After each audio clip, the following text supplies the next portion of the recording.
Hey, this is Blondeguygamer, and welcome to Black Sheep Game Reviews. I'm not gonna lie, this is gonna be a hard one. You wanna know why? Well, being a gamer of a lot of games can lead to some familiarity that you're used to when you play games in a series. Like today's subject, Castlevania. I don't think I need to explain what Castlevania is, but it's obvious that I am a fan and enjoy just about all the games, whether it's the classic side-scrollers, the Metroid-style exploration ones, or even the 3D action adventures. Now, as with every long-running series, there have been evolution and experimentation.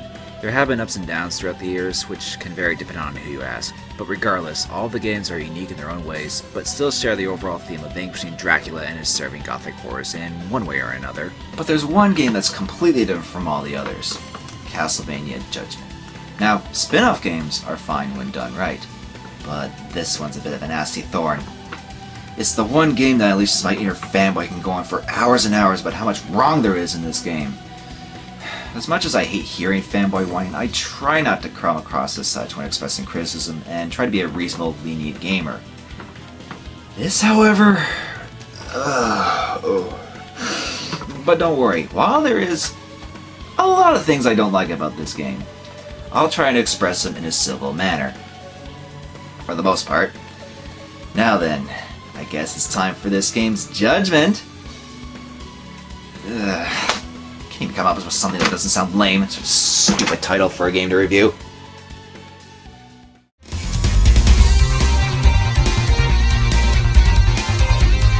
Now, if there is one thing I did initially like about this game, it's the premise. Judgment is a fighting game in which a time rift brings together characters throughout different times from various Castlevania games, and the game does offer a decent amount of characters, all of which differentiate from each other fairly well. However, as promising as a concept it is to have Castlevania characters go out in a fighting game, it's the aesthetics and execution that falters heavily here. Before I inevitably rant about those though, I should at least explain the game. Judgment is by Konami, but was also co-developed by 18, who made and co-developed several other fighting games including the main Bloody War games and the Marvel and Tatsunoko vs. Capcom games afterwards. So we do have some good credentials, unless you consider Bloody War 4. Speaking of Bloody War, Judgment is also a 3D fighting game, but is done a bit differently than others. You have two types of main attacks, normal attacks, which are done by simply wagging the Wiimote, and special attacks, which you press the B trigger and swing. You can also hold B to charge for more powerful special attacks, and there are different attacks for stationary and moving forward when you attack for each type of move. On the defensive, you have blocking with the Z button and evading with a nunchuck shake, as well as a powerful unblockable attack with the Z and attacking. And finally, you have a finisher move that's used with a full special meter bar, and if it connects, can do roughly half an opponent's health bar worth of damage. Unfortunately, these sequences can last for quite a while and you can't skip them. The general idea with this combat system is to string together combos with normal and special attacks, and you can even cancel out normal combos with jump attacks and sub-weapon attacks with the A button, adding even more to your combo. And speaking of sub-weapons, you do get a good number of them, and they are true to their original forms for the most part. Even though you can also charge them to do more powerful attacks at the cost of more hearts, I didn't find them all that useful outside of using the Link attack combos. Well, except for the stopwatch, which doesn't show up very often and uses a good amount of hearts in true Castlevania fashion. While it is nice to have the trademark sub-weapons, it's not really implemented that much, and just feels optional as I usually forgot about them and just fought normally without using them most of the time. The overall fighting system is simpler to just pick up and play compared to most other fighting games, but there are a few glaring issues with this design. For one, movement is free moving, kinda like Power Stone. You do this if you want to break crates or candles to get different sub-weapons and hearts for them. You can even press A and B together to throw them at your opponent, again, kinda like Power Stone, or you'll use them to increase attack power briefly or lay traps on them depending on which character you use. The main problem though with having this free movement is that it's easy to miss your opponent since homing in on them is loose, made even worse when there are item containers or something else nearby. You attack in the direction your opponent faces and you can't change direction while attacking, which makes it tricky to stop attacking and get your bearings straight. Combine that with a very shoddy camera and you have something that can be frustrating and takes a while to get used to. On top of that, nearly all stages, while usually good playing fields, have different stage hazards. These are more annoying than anything really, as most of the time you'll have a hard time avoiding them due to the camera and movement. Thankfully you can turn them off in free play modes because some of these hazards can be really unfair. And speaking of unfair, you can also ring out opponents in some stages like in other 3D fighting games. In this game it's done not that well. While knocking opponents off the ledge from a distance usually works, it's when you are close to the edge that things can get really wonky, where the character or even both characters can just fall off the edge suddenly like a rock and make the camera screw up even more, or you can glitch off the edge yourself if you do certain moves, making ring outs in this game poorly done and a real nuisance. The controls aren't too bad, fortunately. They are responsive enough, and while the motion controls are simply just waggling, they do register well enough. Though on the rare occasion it did lock up on me and I couldn't attack, but overall it still worked. If waggling isn't your thing, you can opt for a GameCube or a classic controller, though I was able to play the game with the default Wiimote and nunchuck setup just fine. However, the overall fighting system and layout just isn't done very well. It is playable and I did get used to it after a while, but the movement is clunky and fights can start to get repetitive after a while due to the simplistic attack combinations. Though if you were to tolerate the gameplay faults, what modes are there to play? Well, there's a good amount of content and modes that the game offers. Though it's what they offer and how it plays out can be a little bleh. Let's start with the most infamous part of this game, the story mode.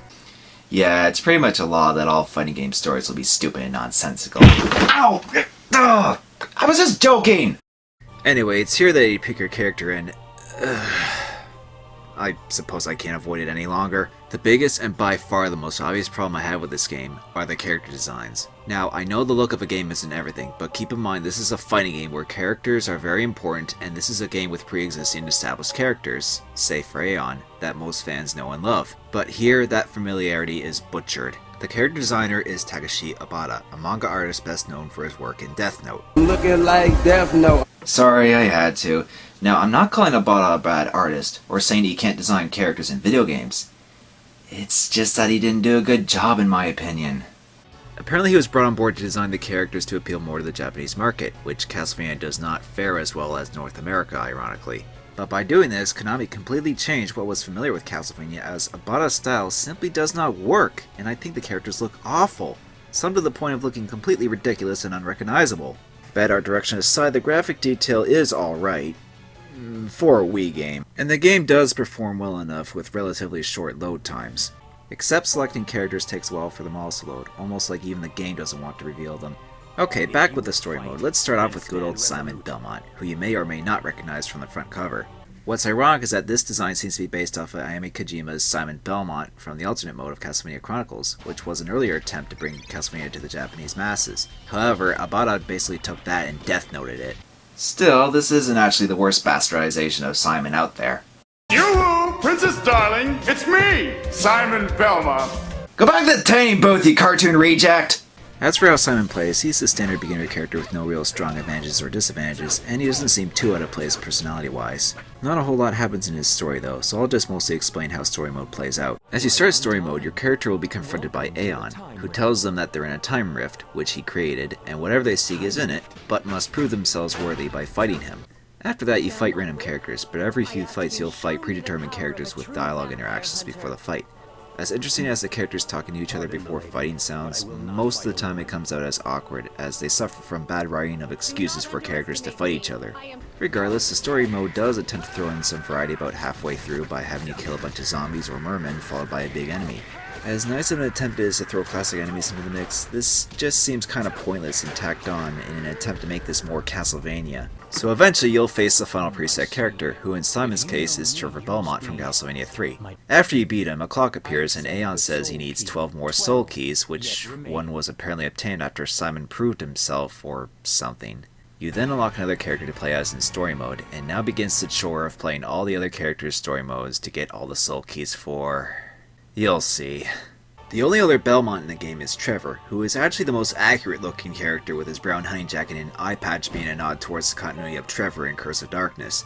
Despite being very similar to Simon, especially back in the NES days, Trevor does play a bit differently compared to his predecessor by using some different attacks and whip techniques. So I will give the game credit for differentiating the two Belmonts well enough to not have Trevor just be a clone. Plus, having only two Belmonts is fair since they're all similar anyway, and it would be difficult to differentiate all of them in a game like this. Then there's Alucard from Symphony of the Night, who doesn't look too bad considering, and is one of the more recognizable looking characters, even if he does seem to suffer a bit from Sephiroth syndrome. And those eyes. As for how he plays, he's pretty decent with sword and magic combos, and in his story he actually faces his father Dracula at the end, though Alucard is the only character to face Dracula in story mode. The next character I played is Maria.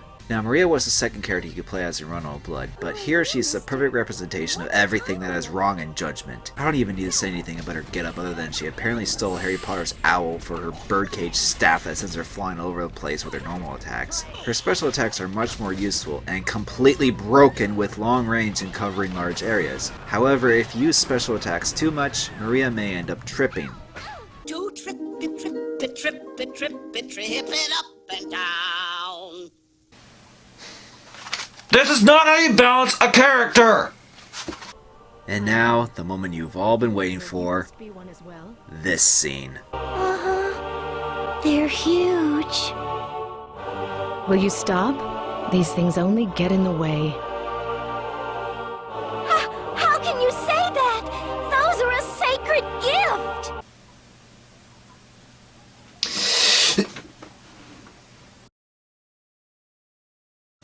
Huh. Looks like Diggity finally left. So why do I hate this so much? Because Castlevania never sank this low. Not only were the characters made to be more anime, but so was the dialogue apparently to appeal to the anime fan service crowd. But I'm just not a fan of that kind of stuff, and seeing that in a Castlevania game is jarring because it never had that. And yes, some Castlevania moments can be regarded as cheesy, but those were in the sense of campy horror movies, which Castlevania is based off of, not anime cliches. Besides, another fighting game pulled that off a lot better. For better or for worse. You're as bouncy as always, booby lady! Yeah, Maria is obviously my least favorite character. Not even her finisher has anything redeeming, only further proves how much of a dumb character she is, only for the sake of being a joke. What a great way to portray her character after Runnel of Blood. There, now that I got that out of the way. Even the vampires are bigger than mine! Moving on! Next up is another disaster, Eric Lecard, who was in Bloodlines, one of my favorite classic Castlevania games. Here, just... wow, can you even tell whether or not this is a boy or a girl? Since when was he this androgynous? Okay, maybe he is a bit iffy in the original Japanese version of Bloodlines, but even then, why is he a young boy in this? I guess it's to show that even at a young age, Eric was powerful, but why did Aeon choose to get Eric before his balls dropped in on his prime? So we can have yet another kid in the fray? However, unlike Maria, Eric is actually a good combatant with his Alucard spear, and is one of the better fighters. He even has the super jump move from Bloodlines in this by evading while not moving, though it's not a very effective dodge. While Eric is a good fighter, his personality... You think just because you're older, you're better than me? He's an arrogant little shit. Next! Here we have Sypha, another character from Castlevania 3. She's a sorceress, but in this game she's actually from before the events of Castlevania 3, in which she isn't in her blue cloak to conceal her identity as a woman yet, but is protected by the Church's order. Yeah, sure. Way to try to work around Obata's dumb design. It's not like Sypha disguised herself to avoid witch oppression in the first place. At one point she was wearing high heels and everything. It also seems she was pretty, well endowed under that cloak. Not that Trevor's complained about her sacred gifts. Hi-oh! As for how Sypha fights, she isn't bad with her chalice thing and the assortment of elemental magic she has at her disposal. Certainly not broken like Maria. But it's her personality I can't really stand. In her story, she's trying to rid all things evil. Unfortunately, that includes those that use dark powers but are not evil. The energy you radiate, it's that of a vampire.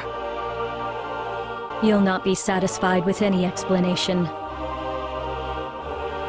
In the name of persecuted witches everywhere, I cannot let this pass. You know, you have powers that are considered dark and evil, which is why your sister witches you keep moping on about were unfairly prosecuted and executed in the first place. Can someone please help me elaborate on this? You see, a hypocrite is someone who says something, but then does something else. And that would be saying you'll rid all evil for your executed sister's sakes by fighting good characters you accuse of being evil, more than fighting actual evil ones. You stupid, naive, dumb bitch. Fortunately, Shinoa from Word of Ecclesia is another one of the few characters in this game I do like. Though I question the clothes choice in this, but hey, it could have been worse. As a fighter, she's very versatile with her glyphs, making her my favorite and only likable female character. Though her evasion move is a bit odd and can last for what seems like forever. Yes, I know it's a glyph, but it looks pretty silly. As for her story, she just fights others to test her strength, which is a pretty straightforward reason in a fighting game, so I'll give her that. And while she has a generic attitude, she's still a relief compared to the more badly portrayed characters in this game. Okay, now we have Voldo from Soul Calibur? Actually no, it's Grant from Castlevania 3. I guarantee some of you are confused as to who the hell he was, but he was the thief character, making him the most unrecognizable character from the source material. You went from this to this just to appeal to the Japanese? No, this isn't Grant. I refuse to call him that anymore. Anyway, Death Note Mummy is the token agile fighter and can throw knives, which is probably the only thing in common he has to what he's supposed to be based off of. Death Note Mummy is at least a smarmy kind of guy, though his story focuses on the fact that he was apparently in love with Sypha before Trevor married her after the events of Castlevania 3, which can lead to some awkward scenes. Hey, big man. Ever been in love? Do you think love can bloom, even on a battlefield? Thanks, Judgment. I always wanted an unnecessary love triangle shoehorned into the backstory of the characters from Castlevania 3. Next up is Carmilla, who is a fairly recurring vampire serving Dracula, taking on different forms. And here, yeah, we have two reasons what role she plays in this fighting game. Well, at least this fan service makes sense since she is a vampire, which is easy to pull off and exploit. But here it's cranked up to 11, complete with impractical and revealing fashion advice from Ivy. Carmilla is also another agile fighter, mostly with kicks and a grappling hook move similar to another well-known fighting character that I'm sure some of you will reference on your own, so I won't have to. As well as I don't really need to explain her character and story, other than taking a page 1 of STR's reviews. Now we have a character from one of the early 3D Castlevanias, Cornell from Legacy of Darkness, a werewolf that could change at will and was known as the Blue Crescent Moon. Of course, in Judgment, he isn't blue and looks like he's in some weird black armor with claw weapons. Does Abada think werewolves transform with armor or something? Or does this version of Cornell wear that armor when he's human too? We'll never know, unfortunately, since Cornell is unable to change back to a human in this game, because time rifts apparently affect werewolfism like that.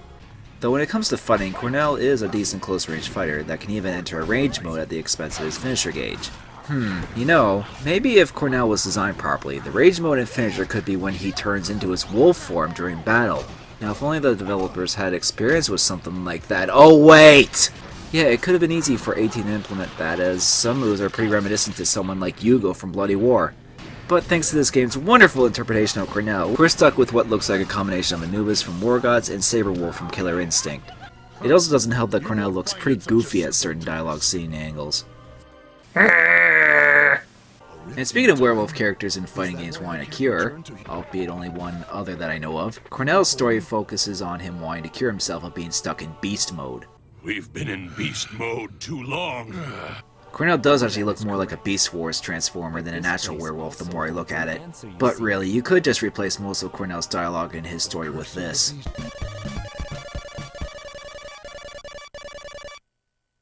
This next character is a bit of an odd one. Golem, who is a recurring enemy type in the series. Here he's a giant, electric fuse golem. I'm not going to complain about its design since golems are really just big monsters, and Abada did manage to do that at least. Golem is the obvious slow, powerful fighter, though he does have a roll move that sorta helps with his lumbering movement. He's also been given the ability to be self-aware, but wasn't given much of a vocabulary. Well, at least he has an excuse to have awkward dialogue with long pauses. Not to say he doesn't have awkward moments with other characters, especially with Carmilla since she created him apparently. Mama, me find you. Mama? What? I'm your mama? Wait, does that mean Camilla is technically a MILF?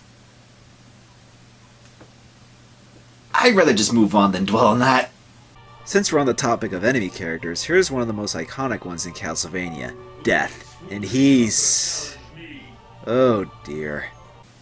Oh, for the love of... how do you fuck up Death? He's the Grim Reaper! You know what, I wouldn't be surprised if the other characters asked him this. When it goes to block tape, it's at the cleaners. At least he is a good fighter with his scythe and projectile attacks, though going back to his look, during his finisher, well, see for yourself. I'll swallow your soul!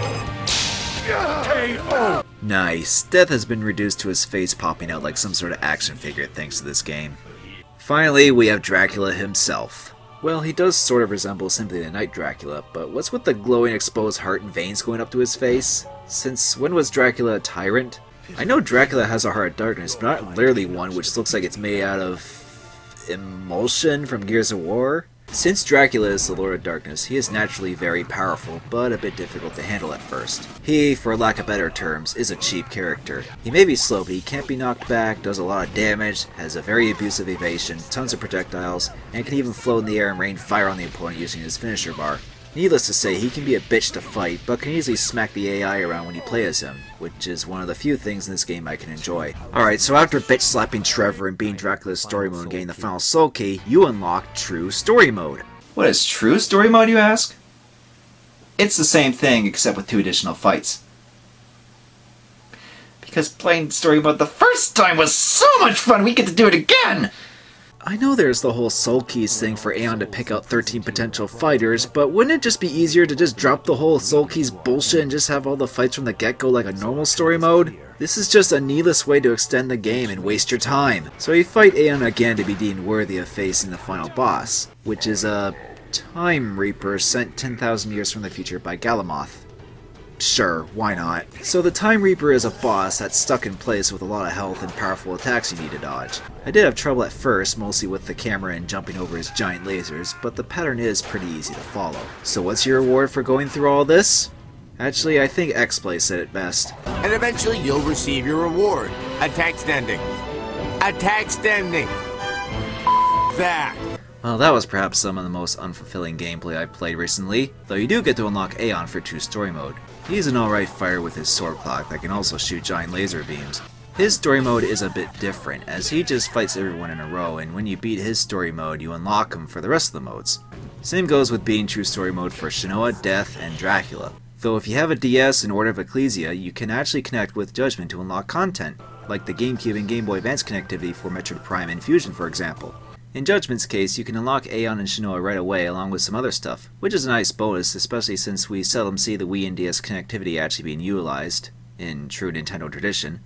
Okay, so Story Mode was a flop, but what about the rest of the modes? They don't fare much better. You have an arcade mode, which is 10 fights with the standard best of 3 rounds with Dracula at the end, though your standings is based off of the time completed rather than a score. So this mode is alright for just standard fighting. First training tutorial are pretty self-explanatory, but there is actually an online mode.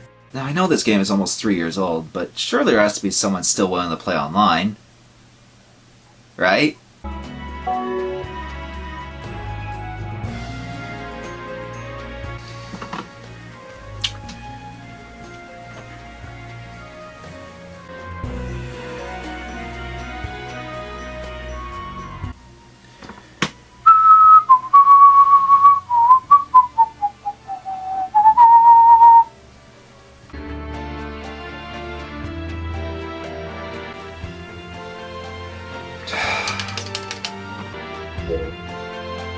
Yeah, online is completely deserted and it has been for a very long time. The only way to play online is if you know other people that have the game and give each other your friend codes, which is exactly what I did with a couple of my online friends. Now, my internet connection isn't the best, so I can't be exactly sure how well the game usually performs online. I did get some lag, which is easy to tell with the latency clock icon that constantly appeared. Though with the exception of slower characters like Dracula, I was able to adjust and play fairly well.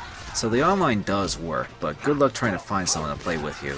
Then you have a survival mode, a 100 round fight without dying, which is very tedious and you'll definitely feel the repetition in this mode. Lastly, you have castle mode, which you clear rooms with objective based missions across a grid. It's kinda like the Weapon Master mode in Soul Calibur 2, only with a lot less effort put into it. The problem is that you mostly just fight the same enemy minions and occasionally other characters with objectives that vary from simply eliminate them to baffling ones like destroying objects or preventing enemies from destroying objects. The objective variety attempted here is really scraping the bottom of the barrel, making the whole thing very monotonous, especially when the only save points are cleared boss rooms. However, backtracking to a save room may result in getting ambushed on rooms you already cleared, which is never fun, especially since your health never replenishes unless you save or find meat items, which only appear in this mode. But if you reach the final room, you'll fight, you'll never guess who, Dracula. Then you unlock some more things for whoever you cleared it with, such as character art, which actually looks worse than the character models and only adds insult to injury, and music, which is the most faithful thing in the game. It has good renditions of classic themes from all the respected games, and the original music isn't too bad either. Not bad for a composer whose only other credited role I could find was for Super Monkey Ball Banana Blitz. Though unlocking all the music takes a long ass time, since you have to clear the entire castle mode with each character to unlock their tracks, and some you unlock elsewhere for the gallery just seem rather dumb. Really? The gallery music itself? What is this? Yo dog, we heard you like gallery music, so we put the gallery music in the gallery so you can hear it while you hear the gallery music. Ugh. As for the voice work, it is adequate performance-wise, even if the creds don't list off the English voice actors. The only voices I didn't really like were Maria and Eric, while the rest of the voices I didn't mind. I guess it helps that all the voice actors are experienced, mostly with video games and anime, though no one actually voiced in Death Note surprisingly. And a few of the character voice actors have had roles in other Castlevania games too, such as Simon's voice actor, who was also Albus from Order of Ecclesia, and Shinoa's actor maintains her role from that game as well. Alucard and Dracula's also maintain their roles from the Symphony of the Night version in Dracula X Chronicles, and Eric's was actually Charlotte from Portrait of Ruin, which Eric was in too. So overall, the voice acting itself isn't too bad really, and you can unlock the voice clips in the gallery for your own spamming pleasure. But that's not all. There are also accessories which you can get by clearing rooms in castle mode for each character, the aforementioned DS linking, or for every 10 foes you clear in Survivor, just to name a few ways. These let you customize the characters for the 3rd and 4th color slots in the character selection, so if you ever feel compelled to dress up the characters with hats or whatever, you can. But she's got a new hat. Well, they are already pretty unrecognizable to begin with, so no harm done I guess. As mildly amusing of a diversion this is, it just doesn't feel worth it to go through all the tedium of every character's true story in castle mode just to unlock some silly dress-up pieces. Same goes with all the unlockables in general, as it's an attempt to add replay value, but it's too much replaying and it gets very tiring quickly. Because of that, I don't want to play this anymore. And it's not because I'm mad. I went through the initial fan rage, but now I'm just sick and tired of doing similar fights over and over with the lackluster attempts at variety. I already went over everything, and all that's left is pointless text endings and unlockables. I'm simply burnt out. I just feel so unfulfilled after playing this, which combined with what was done with the characters, makes this the worst Castlevania for me. I'd rather have the horrible stiffness in the first adventure. I'd rather play the first N64 Castlevania in all of its awkwardly transitioned to 3D glory. I'd rather have the bizarre twist at the end of Lords of Shadow than play more of Judgment. Takashi Abata was obviously not given any direction when designing the characters and made everyone into Death Note rejects instead of what the actual fans associate with in a sad attempt to draw in more Japanese players, which failed miserably afterwards anyway. Even if I put aside my Castlevania fandom, this game is just mediocre, with the gameplay and game modes barely providing anything worthwhile in the long run. I personally do not recommend this game, especially since there are much better series fighting games on the Wii. There, I'm done. What a miserable game to share the Castlevania name with. Thankfully I can just toss this aside and never play a game and not deem the series ruined, since after this there have been better Castlevania games with Adventure Rebirth, Highway to Despair, and Lords of Shadow. But I still feel really down about it. I mean, this had potential, but Konami simply fucked up. The damage was done, there's no way to fix it, no matter how much of something better we want out of this. It's just sad. You know, I could at least go back and fix something on my own. Let's say we revisit a few friends, shall we?